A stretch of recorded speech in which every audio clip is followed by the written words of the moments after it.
요한계시록이 22장까지 나오는데요. 그중에 개인적으로 가장 요한계시록의 핵심적인 메시지가 12장부터 15장 초반까지 메시지라고 생각을 합니다. 요 12장부터 15장 초반까지 7개의 테마로 나와 있습니다. 12장 1절부터 17절 마지막까지는 용과 여자의 갈등, 또 용과 여자의 후손 간의 갈등, 대적, 이런 싸움들이 나오고요. 13장 넘어가시면 13장 1절에서 10절까지가 바다에서 올라온 짐승에 대한 박해, 13장 11절부터 18절까지는 땅에서 올라온 짐승이 일으키는 박해에 대해서, 14장 1절에서 5절에는 시온산에 서 있는 어린 양과 14만 4천에 대해서, 14장 6절에서 13절은 새 천사가 선언하는 복음과 그 복음을 받지 않는 자의 심판에 대한 이야기가 나오고요. 14장 14절에서 15장 1절까지는 땅에 곡식을 추수하는 인자에 대한 이야기가 나오고요. 마지막 15장 2절에 4절은 짐승들이 성도들이 짐승을 이기고 부르게 되는 노래에 대한 이야기입니다. 이게 요한계시록의 가장 핵심적인 메시지가 지금부터 이제 나오게 되어지는데요. 오늘이 12장 1절부터 17절까지지만 한 가지 한 가지를 설명을 하려면 이게 길어져요. 그래서 오늘은 1절부터 6절까지만을 함께 보도록 하겠습니다. 성경은 결국 하나의 이야기죠. 구원에 관한 이야기고 하나님의 언약에 관한 이야기입니다. 그리스도를 이 땅에 보내셔서 우리를 구원하시겠다고 하는 이 언약, 이것이 성경 전체에서 말하고 있는 내용입니다. 그럼 그 언약을 이루기 위해서 그리스도의 땅에 오셔야 되고 십자가에 죽으셔야 되고 부활하심으로 말미암아 그 하나님의 언약이 구원이 이루어지게 되는 거죠. 오늘 1절에서 6절 이야기가 딱 그 이야기예요. 하나님께서 약속한 그 그리스도의 땅에 오고 오는 것을 방해하는 자들이 있고 결국 하나님의 뜻대로 아무리 방해하는 자가 있었지만 반드시 그 언약하신 그리스도의 땅에 오고 또 십자가 지시고 부활하시고 그리고 그것을 믿는 성도들이 강야에서 훈련을 받는 내용까지가 오늘 6절까지 이야기입니다. 사실 복음의 가장 핵심적인 이야기다라고 볼 수 있는 거죠. 자, 1절 먼저 봅니다. 1절에 보시면 하늘에 큰 이적이 보이니 해를 옷 입은 한 여자가 있는데 그 발 아래에는 달이 있고 그 머리에는 12별의 간을 썼더라. 한 여자가 나옵니다. 그 여자가 해라고 하는 옷을 입었고 발 아래에는 달이 있고 머리는 12간의 면류관을 쓰고 있다는 거예요. 이 여자가 아이를 낳아요. 그 아이가 누구냐? 5절에 보니까 그 아이는 장차 철장으로 만국을 다스릴 남자예요. 누구겠죠? 예수 그리스도죠. 이제 이 여자는 누군지 모르겠는데 이 여자가 낳는 아이는 누구냐면 예수 그리스도. 그 예수 그리스도 오셔서 언약을 이루시고 지금도 철장으로 만국을 다스리고 계신다는 걸 우리에게 보여주고 있는 것입니다. 자, 그럼 이 여자는 누구냐? 오늘 해가 나오고 달이 나왔고 별이 나왔는데 이 배경은 구약의 배경입니다. 창세기 37장에 보면 요셉이 꿈을 꿉니다. 근데 거기 보면 해와 달과 별이 제가 그 창세기 37장에서는 11별이 자기한테 절하죠. 누굴까요? 이스라엘이죠. 이스라엘이 절하는 모습을 보여주는 거거든요. 구약 성경에서 이스라엘을 해와 달과 별로 많이 묘사합니다. 아브라함의 후손들을 해와 달과 별이라는 거예요. 오늘 여자가 그 해를 입고 있고 달이 발 아래 있고 그 별을 쓰고 있다고. 이 그럼 여자가 누구죠? 이스라엘이에요. 정확히 말하면 영적인 이스라엘 교회를 말하는 것입니다. 아가서 6장 10절에도 보면 솔로몬이 여자에 관한 이야기를 계속 쓰고 있는데 거기 보면 아침의 빛같이 뚜렷하고 여자 이야기입니다. 달같이 아름답고 해같이 막더라라고 죠. 달과 해가 나왔는데 이 여자 설명인데 그럼 이 여자는 누구냐면 예루살렘을 말해요. 그래서 그 예루살렘 쉽게 말하면 이스라엘을 말하는 거죠. 또 12별이라고 했잖아요. 오늘 여자가 12별을 이렇게 간을 쓰고 있는데 이 12별은 이스라엘의 12지파를 말합니다. 그리고 한마디로 말하면 아이를 품고 있는 이 여자는 누구냐면 교회입니다. 교회. 영적인 이스라엘 하나님의 백성을 말하죠. 그래서 구약에서는 이스라엘을 해산하는 아이로 표현을 참 많이 합니다. 생각보다 이스라엘이라고 하면 되는데 아이를 낳을 해산하는 여자의 모습으로 이스라엘을 굉장히 많이 표현합니다.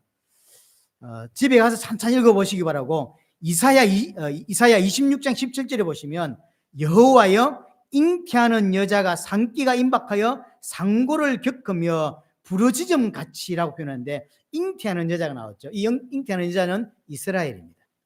이사야 66장 7절에 10절에 보면 시온은 진통하기 전에 해산하며 진통하기 전에 해산하고 고통을 당하기 전에 남자아이를 낳는다라고 표현했어요.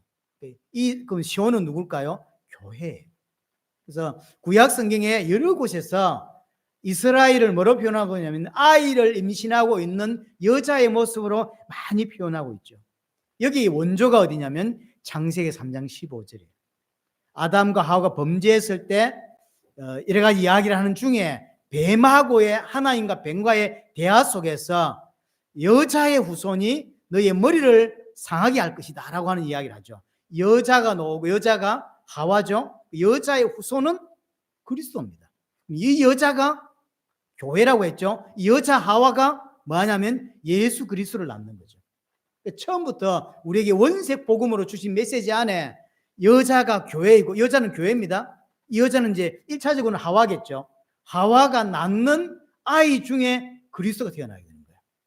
그래서 제가 창세기 3장 이야기할 때 말씀을 드렸는데 여자의 후손은 우리가 볼 때는 메시아지만 하와는 그 여자가 가인인 줄 알았다고 했거든요.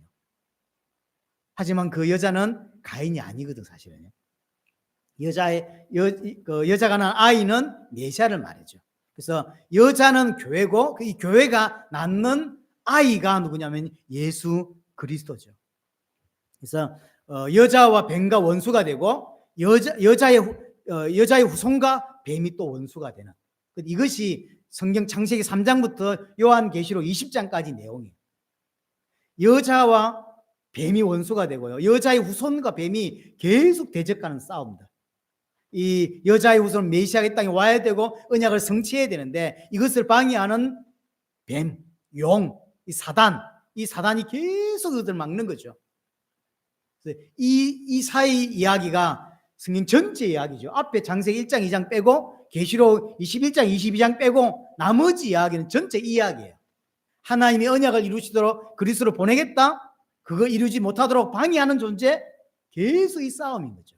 오늘 짧은 6절까지 이야기지만 그게 다 담겨있는 사실 이야기인 거예요. 그래서 여자는 교회를 상징합니다. 자, 2절에 보시면 2절 여자가 아이를 비어 해산하게 되매 아파서 애를 쓰며 부르짖더라. 이 여자가 낳는 아이는 우리가 아까 예수 그리스도로 이야기했습니다. 창세기 3장 15절 약속된 아이 예수 그리스도죠. 여자가 낳는 그 아이를 통해서 여자가 구원을 받아요. 여자가 범죄했고 아담도 범죄했습니다. 어떻게 구원을 받아야죠? 스스로는 구원받을 수 없어요. 여자가 낳는 아이를 통해서 이 여자가 구원받는다고. 교회는 어떻게 구원을 받냐면 교회가 낳는 아이 예수 그리스도를 통해서만 구원을 받죠. 이 말이 굉장히 이상하게 들리잖아요. 예수 그리스도를 통해서 교회가 탄생하고 이게 맞는 말 같은데 반대 이야기를 하고 있죠. 여자를 통해서 예수 그리스도를 하는데 근데 창세기 3장 이야기는 딱 이 이야기예요. 여자가 구원을 받아야 되는데 구원받을 방법이 없어요. 여자가 낳은 아이를 통해서 여자가 구원을 받는 거예요. 오늘 본문에 나와 있는 이 여자는 메시아 오시기 전에 언약을 붙잡고 있는 구약의 성도들을 말하는 거예요. 전부 메시아를 가슴에 품고 있는 자들인 거죠. 언약의 공동체, 교회를 말하는 거죠. 그래서 여자는 반드시 아이를 낳아야 되고 예수 그리스도를 낳아야 되고 여자가 낳은 아이를 통해서 철장으로 만국을 다스릴 예수 그리스도를 낳게 되고 이 예수 그리스도를 통해서만 이 여자 또한 구원을 받을 수 있는 거라고. 이제 그냥 읽으면 참 이상한 표현이란 말이에요. 여자가 낳는 아이를 통해서 구원을 받는다. 예수 그리스도를 통해서 교회가 탄생해야 되는데 반대 이야기처럼 되어 있단 말이죠. 하지만 복음을 조금만 생각해 보면 이 말이 맞는 말이에요. 하와가 낳는 아이를 통해서 구원을 받아요. 스스로 구원받을 길이 없는 거죠. 그래서 좀 전에 설명했듯이 오늘 이 이야기는 구약의 메시아를 품고 있는 언약의 공동체, 가슴에 메시아를 믿고 있는 사람을 말해요. 이 사람이 누굽니까? 여자인 거죠. 이 여자는 왜 박해를 받냐면 오늘 2절에 보면 해산하려고 하는데 애를 쓰고 있고 고통이 오고 아파서 애를 쓰죠. 왜 이 어려움을 받냐? 왜 박해와 비난을 받냐면 메시아를 품고 있기 때문에. 구약시대에 메시아를 품지 않으면 세상 사람들과 동일하게 살아갑니다. 핍박받지 않습니다. 박해받을 이유가 전혀 없습니다. 그런데 메시아를 품고 있기 때문에 세상과 다르게 살고 세상과 반대로 사니까 핍박하고 어려움을 당하는 거죠. 전사님이 1000명이 넘는 사람들에게 복음을 전했지만 한 명도 관심 있게 안 한다 그러죠. 근데 여러분 선지서를 한번 자세히 보세요. 우리가 안산에서는 요즘 대선지서를 계속 보고 있는데요. 이사야 보고 지금 에레미야를 보고 있는데 이사야를 처음 부를 때 하나님 이사야 보고 뭐라냐면 너를 불러서 이 땅에 복음을 선포하게 하겠다는 거예요. 근데 참 재밌는 건 뭐냐면 단 한 명도 안 돌아올 거라는 거예요. 얼마나 가슴이 무너질까요? 하나님 예를 들어 저를 목사로 불렀는데 네 설교 듣고 한 명도 회개 안 할 거다 이러면 목사 뭐라고 하냐고. 그게 목사가 나빠서 이야기하는 게 아니에요. 이스라엘 시대 당시 이사야 시대에 이스라엘 백성들의 영적인 상태예요. 아무리 복음을 전해도 한 명도 회개하지 않을 당시의 상황들. 영적으로 완전히 잠들어 버리고 에레미야도 마찬가지로 에레미야가 계속 말하니까 사람들이 에레미야를 구덩이를 파서 집어넣어 버리죠. 죽이려고 한다고. 결국 그게 죽거든요. 에레미야에게도 하나님이 이야기하세요. 한 명도 안 돌아올 거다. 안 돌아오지만 이 땅에 복음을 선포해야 돼요. 그게 얼마나 제가 보면서 얼마나 이 사람이 힘들었을까. 왜냐하면 보통 목사님들은 목회할 때 상당히 희망을 품고 큰 교회를 꿈꾸고 많은 사람들이 회개하고 돌아오고 많은 선교를 꿈꾸고 하지만 실제로 그렇게 안 돌아온다고. 지금 대형 교회들이 많잖아요. 그 중에 안 믿는 사람이 굉장히 많아요, 사실은. 교회 분위기 때문에 와 있는 거지 실제로 믿지 않는 사람이 너무 많은 거죠. 지금 이 땅은 마지막을 가고 있고 마지막 때 이럴수록 더더욱이 믿지 않는 사람이 대부분이라고 하거든요. 성경대로 하자면 이사야 시대도 안 믿고요. 에스겔 시대도 안 믿고 에레미야도 아무도 안 믿습니다. 30-40년을 피 튀기며 설명했지만 한 명도 안 돌아와요. 마음이 너무 아프더라고. 요즘 계속 에레미야를 보면서 너무 마음이 아파요. 예루살렘에서 목회하는 많은 선지자들이 있었어요. 그 선지자들이 뭐라고 메시지하냐면 절대 이스라엘은 망하지 않는다. 왜냐하면 예루살렘 성전이 여기 있는데 어떻게 우리가 망할 수 있냐. 예루살렘 성이 여기 있는데 우리가 망할 수 있냐 그랬거든요. 틀렸습니다. 그래서 하나님이 예루살렘 성전을 짓밟아버려요. 그 성전이 있다고 너희가 안 망할 줄 아냐. 성전이 복음인 줄 아냐. 하나님이 예루살렘 성전을 싹 쓸어버리잖아요. 이스라엘 백성들은요, 그 에레미야 말고 나머지 선지자들의 메시지를 듣고 틀린 길을 걸어가고 있는 거예요. 근데 틀린 길을 걸어간다는 거 생각 안 하는 거예요. 에레미야는 저 시골에서 목회하는 작은 목사, 성도도 한 명도 없는 딱 지 혼자 있는 목사고, 지금 예루살렘은 굵직굵직한 왕 배후에 있는 선지자들이란 말이에요. 누구 말을 듣겠어요? 대한민국을 좌지우지하는 목사들 있잖아요. 다 그 사람 목사를 말 듣지. 누가 저 시골에서 올바르게 복음 전하는 목사 말을 듣겠냐고요. 이름이 교회 크기나 목사의 어떤 영향력에 의하여 복음을 판단하면 안 되는 거죠. 성경 자체에서 정확하게 복음을 볼 수 있는 은혜가 사실 있어야 돼요.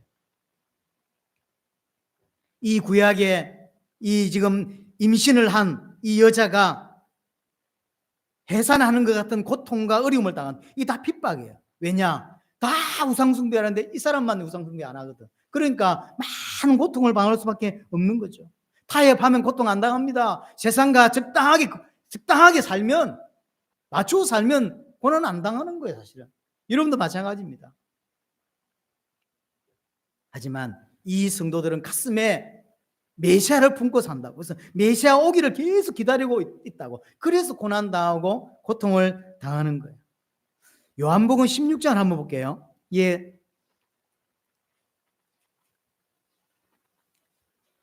16장 20절 보세요. 20절부터 22절에 보면 내가 진실로 진실로 너희에게 이르노니 너희는 곡하고 애통하겠으나 세상은 기뻐하리라. 너희는 근심하겠으나 너희 근심이 도리어 기쁨이 되리라. 이게 배경이 뭐냐면 예수님이 죽으면 내가 죽는다라는 이야기를 한 거예요. 예수님이 죽고 떠난다고 하니까 제자들이 근심에 가득 찬 거죠. 이 예수님이 죽음을 두고 근심하고 있는 제자들의 모습을 21절에 뭐와 비교하냐면 여자가 해산하게 되면 그 때가 이르렀으므로 근심하나. 제자들의 근심이 해산하는 여자가 아이를 낳을 때 오는 이제 아기를 낳을 때가 다 됐기 때문에 오는 근심과 같은 걸로 비교하고 있는 거죠. 여기서 해산하는 여자는 누구냐? 12제자 교회인 거죠. 이 딴 이야기가 아니라는 거예요. 예수님이 십자가 죽고 부활하실 것인데 시키면 떠나갈 건데 그것으로 인해 오는 근심이 여자가 해산할 때 오는 근심과 똑같다는 이야기를 하고 있는 것이고, 여기에서 해산하는 여자는 바로 12제자를 두고 말하는 거죠. 교회를 두고 말하는 것입니다. 근데 이 12제자 교회가 낳는 아이가 누구냐면 예수 그리스도예요. 무슨 말이냐면 예수 그리스도의 십자가와 부활로 말미암아 이들에게 뭐가 싹 사라지죠? 근심이 싹 사라집니다. 근심이 싹 사라지는 거죠. 우리 가슴에 품고 있던 예수 그리스도의 언약을 품고 있던 구약의 사람들이 그 근심으로 인하여 예수 그리스도의 십자가와 부활이 성취되는 것이고, 그 예수 그리스도의 십자가와 부활로 인하여 내게 구원이 성취되겠죠. 그러니까 그때 앞에 했던 그 걱정과 근심, 쉽게 말해 핍박이라는 이야기죠. 그것으로 많은 고통을 받았는데 그 예수 그리스도의 십자가 부활로 말미암아 세상이 뺏을 수 없는 기쁨이 내게 회복되더라는 거죠. 그래서 해산하는 여자와 제자들의 근심을 같이 설명을 하고 있습니다. 아이를 낳으면 더 이상 근심을 하지 않는 거예요. 근데 과거에 했던 근심이 기억도 나지 않는다라고 이야기를 하고요. 22절에는 너희 기쁨을 뺏을 자가 없다. 진짜 예수 그리스도를 알고 나니까 이제는 아무도 우리의 근심을 뺏을 수가 없다라고 이야기를 하는 거죠. 그래서 오늘 2절의 이야기는, 본문의 2절 이야기는 구약시대에 언약을 품고 있는 메시아를 기다리고 있는 성도들의 모습이에요. 핍박받고 박해받는. 왜 핍박받냐? 우상숭배하지 않거든. 언약을 붙잡고 살거든. 자, 3절. 하늘에 또 다른 이적이 보이니 보라, 한 큰 용이 있어 머리가 7이요 뿔이 10이라. 그 여러 머리 위에 7 왕관이 있다라고 하죠. 자, 붉은 용이 나왔습니다. 이 붉은 용이 누구냐? 9절에, 다음 주 보겠지만 9절에 이야기를 하죠. 큰 용이 내쫓기니 옛뱀 곧 마귀라고도 하고 사탄이라고도 하며 온 천하를 깨는 자다. 정확하게 풀어주고 있죠. 여기서 붉은 용은 사탄이라는 거죠. 모든 악의 배경이고 모든 죄의 배경에 사탄이 존재하고 있음을 드디어 요한계시록 12장에서 드러내고 있습니다. 이 땅의 악의 원천, 죄의 그 원흉이 뭐냐면 이 사탄이에요. 그래서 요한계시록에서 사실 지금까지 요한계시록 읽어보면 그냥 짐승이다, 무지경에서 뭐가 올라온다 이렇게만 설명했지 그게 뭔지에 대한 설명을 안 했다고. 그러니까 뭐랄까요? 계신데 선명하지가 않아요.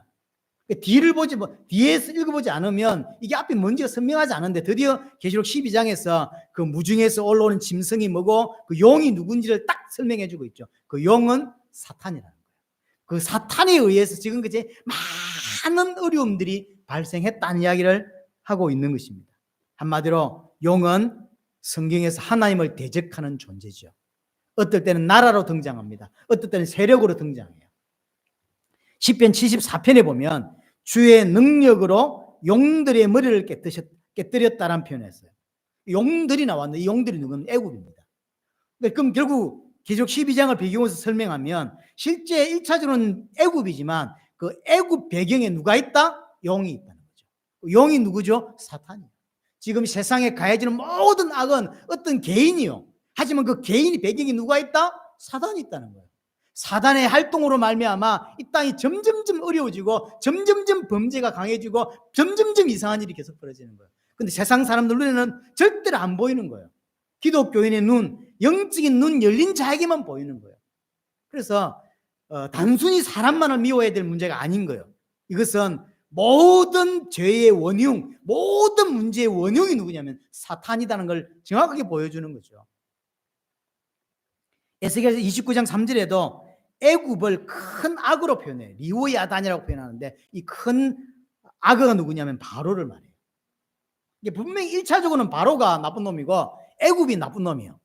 하지만 그 애굽과 바로 뒤에 누가 있다? 사탄이 있다. 그래서 계시록 12장이 드디어 진짜 인간의 문제의 배경에 누가 있는지를 드러내주기 시작하는 거예요. 우리가 진짜 싸워야 될 대상은 그 사람이 아니라 그 배후의 사탄이에요. 이 부분의 존재를 정확히 모르면 성경 전체를 이해하기가 어려운 거죠. 결국은 이야기거든요. 창세기 3장부터 해서 요한계시록 20장까지가 결국 이야기예요. 뱀이 나오고 이 뱀이 인생들을 어렵게 만들고 또 이 뱀이 여자가 낳은 아이 메시아를 어렵게 만들고 메시아를 죽이려고 그러고 그렇게 하죠. 이 싸움이 이 창세기 3장부터 요한계시록 20장까지 이야기예요. 자, 근데 붉은 용이라 그랬죠. 왜 붉은 용이냐? 붉다라고 하는 건 두 가지를 상징, 하나는 죄를 상징하고 또 하나는 구원받은 하나님의 백성들의 핏값을 상징해요. 붉다라고 하는 게. 그래서 왜 이런 이사야 1장에 보면 그런 표현이 있죠. 네 죄가 종 같고 진홍같이 붉을지라도 그러죠. 그래서 인간이 죄를 상징할 때 붉다라는 표현을 쓰는 거예요. 쉽게 말하면 사단이 죄의 원흉이에요. 또 하나 이 붉다라는 표현은 박해를 상징하는 겁니다. 하나님 백성들을 죄에 빠지게 만들고 그 백성들의 피를 빨아먹는 쉽게 말하면 엄청난 박해, 피를 흘리게 만드는 박해를 설명하거든요. 그래서 붉은 영 계속 하나님 백성들이 타락하게 만들고 우상숭배하게 만들고 또는 박해해서 이게 무너지게 만드는 일을 누가 하고 있냐면 사단이 계속 하고 있는 거예요. 근데 이 머리가 7이고 뿔이 10개라 그랬죠. 계시록 13장 1절에 한번 볼게요. 계시록 13장에 보시면 내가 보니 바다에서 한 짐승이 나오네. 짐승은 결국 나중에 보면 용이고 용의 쫄개들입니다. 같은 이야기죠. 뿔이 10이고 머리가 7이라. 똑같죠? 똑같은 내용입니다. 17장을 가볼게요. 17장 7절에 보시면 천사가 이르되 왜 놀랍게 여기느냐? 내가 여자와 그 탄 7머리와 10뿔 가진 짐승이라고 해요. 똑같은 내용이에요. 숫자 7과 10은 완전수를 말하는 것이고 뿔은 능력과 건세, 힘을 말하는 거죠. 그러면 이 용이 머리가 7이고 뿔이 10개란 말은 엄청난 건세와 능력을 가지고 활동한다는 거예요. 엄청난 능력과 건세를 가지고. 그리고 머리에 뭐 쓰고 있죠? 왕관을 쓰고 있대요. 쉽게 말하면 지가 왕이라는 거지. 요한복음 16장 11절에 세상 임금이라. 그런데 원래 이 왕관은 누가 써야 됩니까? 예수 그리스도가 쓰는 거죠. 예수 그리스도가 쓰는 게 맞는데 왜? 예수 그리스도 3대 왕이시니까. 하나님만이 만왕의 왕이시니까. 그런데 이 땅에서 마치 하나님을 흉내내면서 지가 왕이라는 거예요. 엄청난 건세를 가지고 왕행세를 하면서 정확히 말하면 가짜 왕이죠. 왕행세를 하면서 교회를 괴롭히고 공격한다고. 그렇죠? 사단은 처음부터 창세기 3장부터 해서 요한계시록 20장까지 계속 하나님과 하나님의 백성을 계속 공격합니다. 지금도 마찬가지. 여러분들에게 어떤 방향으로 공격해야 될지는 사단이 너무나 잘 알고 있습니다. 어디에 약하고 어디를 공격하면 여러분들이 넘어지고 눈물을 흘리고 주저앉게 될지를 잘 아는 거죠. 그 부분을 계속 공격하는 거예요. 한 번도 쉬지 않았다는 사실을 아셔야 돼요. 이 교회를 무너지도록 한 번도 쉬지 않습니다. 계속 공격하는 거죠. 보세요. 예수 그리스도가 태어나려고 하니까 얼마나 공격합니까? 그 예수를 품고 있는 구약의 성도들을 얼마나 죽이고 구약의 선지자들을 어떻게 죽은지 아시지 않습니까? 어떤 선지자는 가죽을 뺏겨 죽이고 어떤 선지자는 기름이 튀어 죽이고 어떤 선지자는 먹지를 못해가지고 거의 굶어 죽고 그렇게 박해를 받았다. 그렇게 해서 드디어 언약이 성취되게 우리에게 주어진 분이 예수 그리스도라니까요. 그 예수 그리스도를 통해서 우리가 구원받는 일이 벌어지게 된 거죠. 자, 4절. 그 꼬리가 하늘의 별 3분의 1을 끌어다가 땅에 던졌다라고 하죠. 이건 구절 이야기 때문에 사실은 많이 오해되어진 부분입니다. 저 또한 이 부분을 이번 주에 이걸 이제 자료를 찾으면서 제가 많이 이거 잘못 해석했구나라는 걸 알게 되었어요. 저 또한 오해했고 또 그렇게 가르쳤거든요. 우리는 어떻게 가르쳤냐면 용이 이번 구절에 보면 용이 사단이죠. 사단이 천사 3분의 1을 땅에 떨어뜨렸다. 그래서 이 천사 3분의 1이 타락한 천사, 귀신이라고 이야기를 했죠. 아니에요. 그 말이 아닌 거예요. 그 말이 아니라 오늘 본문의 4절에서 하늘 별 3분의 1, 이 별은 성도입니다. 성도 이야기를 하다 갑자기 하늘 천사 이야기를 하고 있는 게 아니에요.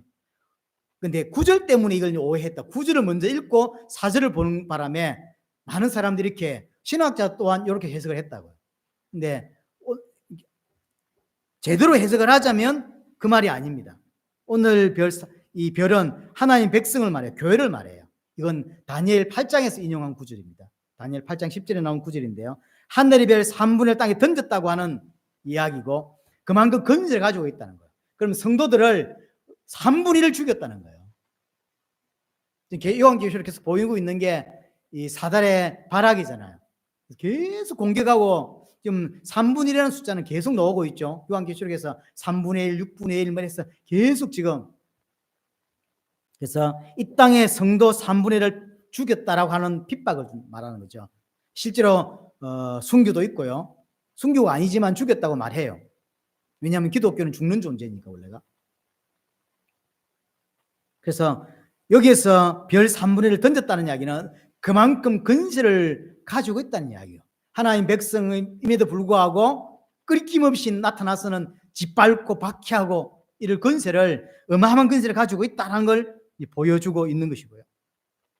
계속해서 용이 해산하는 여자 앞에서 그가 해산하면 그 아이를 삼키고자 하더니, 그래서 예수 그리스도가 이제 이 땅에 철장으로 만국을 다스릴 권세로 이 땅에 태어나실 것인데 태어나지 못하도록 엄청난 박해를 하는 거죠. 기다리고 있는 거예요. 이렇게 만약에 태어나면 잡아먹으려고. 이게 성경 전체에서 계속 나오는 이야기죠. 예를 들어서 창세기 4장에서 나옵니까? 가인이 아벨을 죽여버리죠. 하나님의 언약이 아벨로, 그 다음에 이렇게 이어져야 되는데 아벨에서 끊어진다고. 그래서 하나님이 아벨 주신 인물이 셋이거든요. 언약을 끊으면서, 그러니까 대를 끊으면서 그리스도가 태어나지 못하도록 만드는 거죠. 이런 일이 많았습니다. 사라 생각해 보세요. 하나님이 아브라함을 부르시고 사라를 통해서 약속의 자녀는 이삭이라 그랬거든요. 그럼 아브라함이 결혼한 여자가 사라밖에 없었냐? 아니요. 나중에 이스마엘도 있고 다 있거든요. 근데 약속의 자녀가 아니래. 누구만 약속의 자녀냐면 사라를 통해서 태어난 아이만 약속해. 그게 누굽니까? 이삭이거든. 근데 그래서 사단이요, 사라를 애굽에 보내게 만들고 결국은 그 바로가 첩으로 들이죠. 근데 하나님이 극적으로 막으심으로 말미암아서 사라가 아브라함의 부인으로 남을 수 있게 하고 결국 이삭을 낳게 되는 거죠. 이 사건은 아들에게도 또 마찬가지입니다. 리브가도 똑같죠. 그 아비멜렉입니까? 아비멜렉 왕이 이삭에게 묻죠. 누구냐께 누이다 그랬죠. 그래? 그러면 이제 첩으로 데려가든. 그 나중에 보니까요, 이삭이 리브가를 껴안고 있거든. 그러니까 누나한테 그렇게 껴안고 있어? 이게 이제 들킨 거죠. 하나님이 간섭하지 않았다면 리브가도 아비멜렉이 아이를 낳았을 거예요. 그럼 그리스도가 끊기게 된다고. 결정적인 그 중에 하나가 뭐냐면 유다죠. 유다가 아이가 3명인데 둘은 죽었죠. 한 명은 어리다고 며느리한테 안 주죠.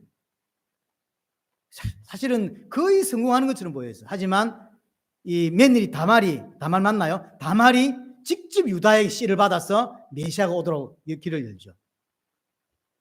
하나님 입장에서 보세요. 유다라고 하는 인물이 못 알아들어가지고 언약이 성취되어야 되는데 못 알아들어가지고 첫째 아이가 죽으니까요. 둘째는 형수가 싫었던가 봐요. 못생겨서 싫었는지 뭐 때문에 싫었는지 모르지만 싫어. 그래서 언약 성취를 못하게 만들어. 그래서 하나님이 둘째를 죽여버려요.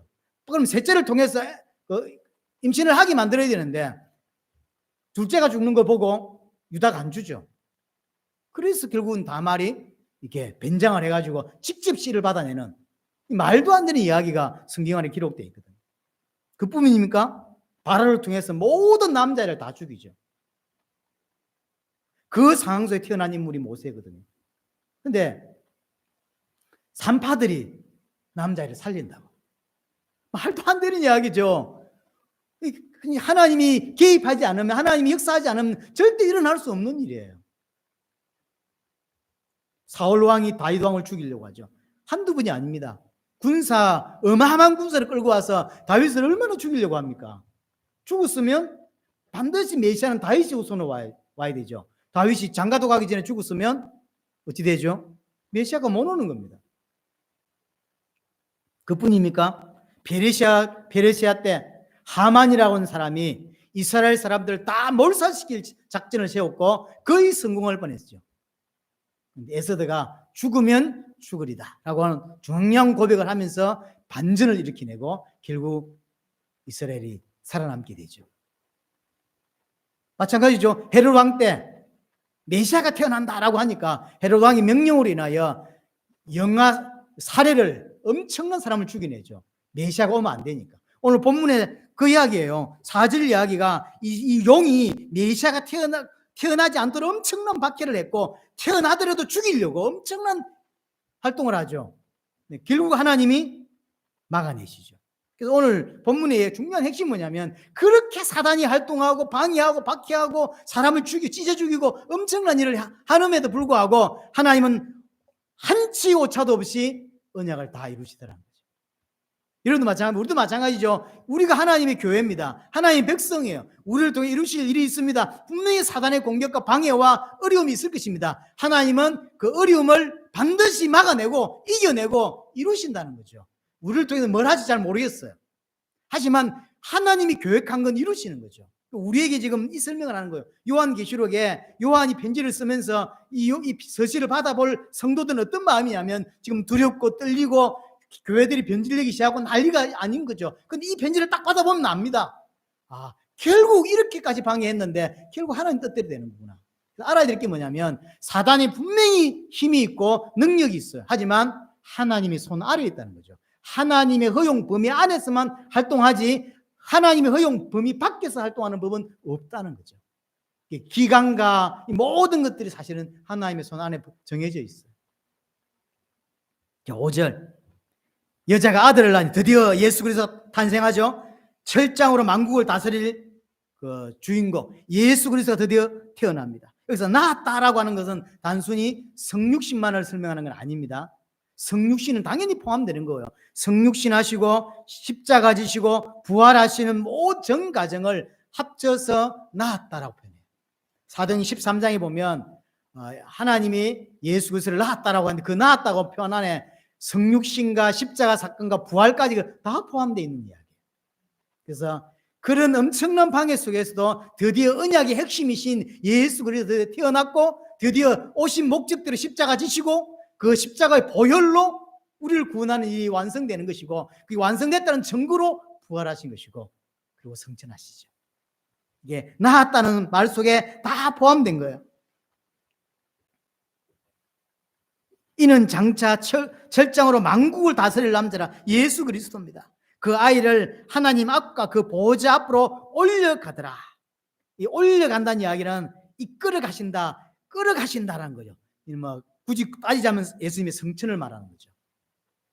하나님 이 땅에 예수 그리스도를 낳게 하시고 모든 언약을 성취하시고 그 다음에 성천하게 하셨죠.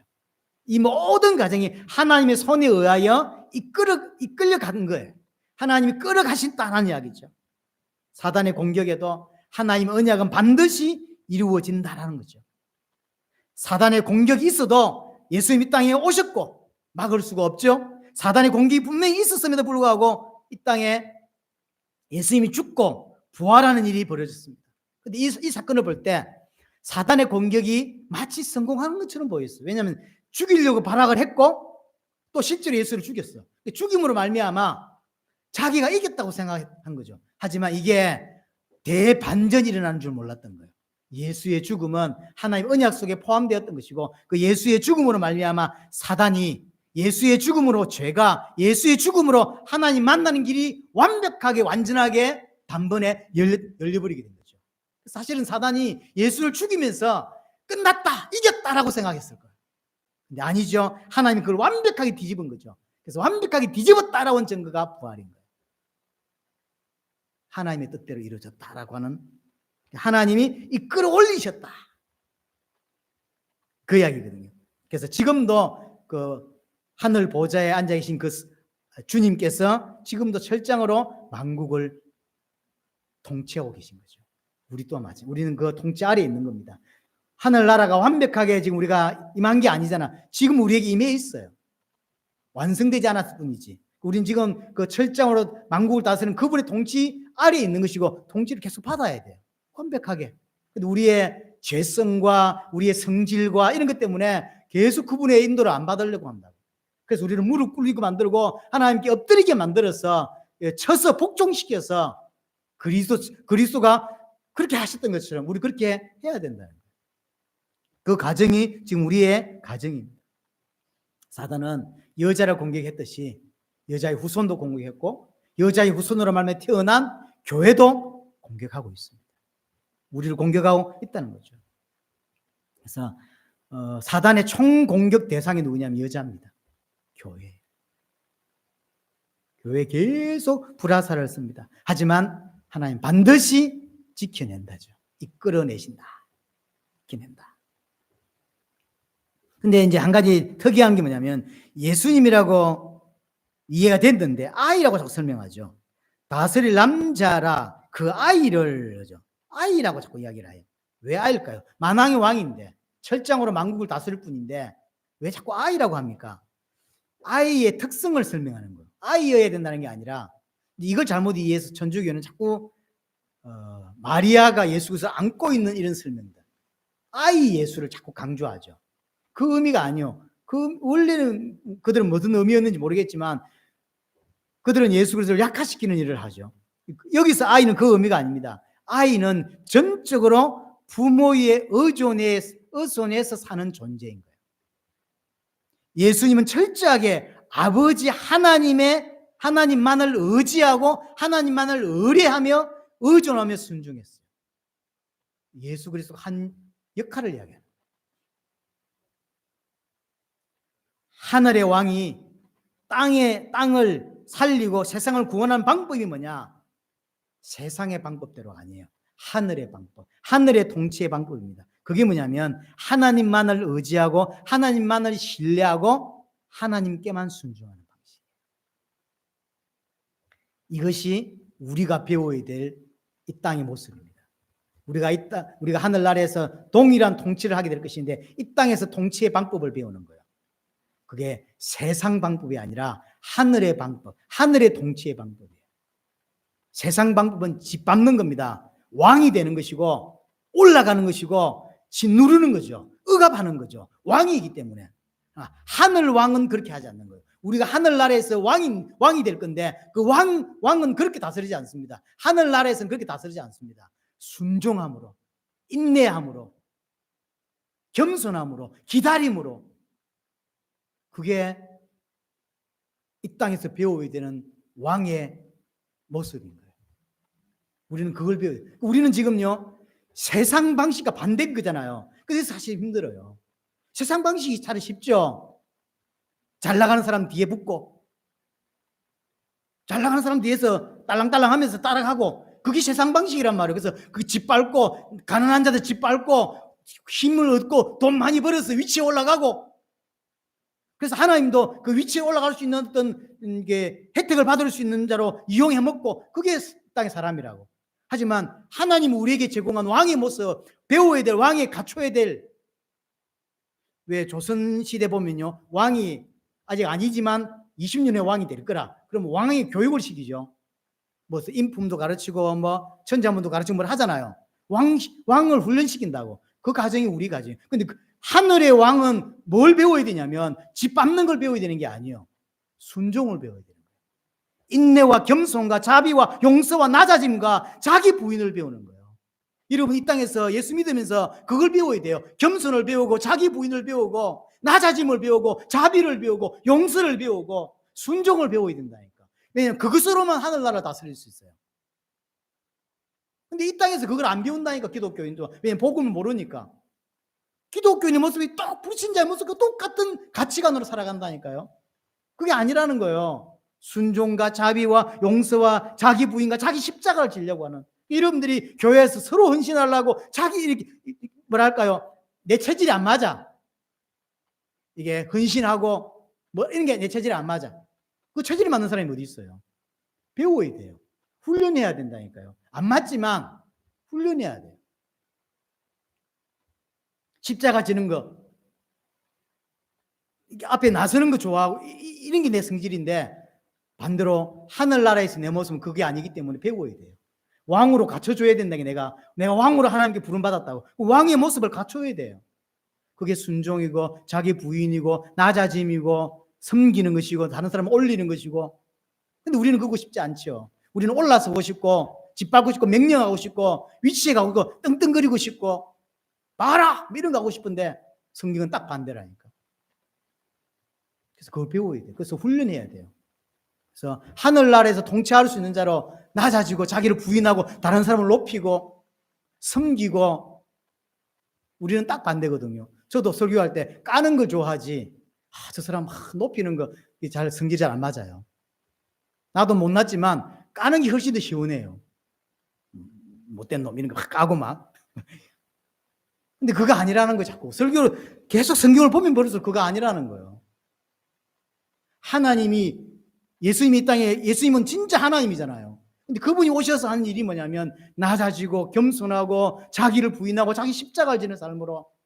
두드러 맞을 뿐이 아니잖아요, 세상 사람한테. 근데 두드러 맞고 십자가 지고 고난도 피 흘리시고.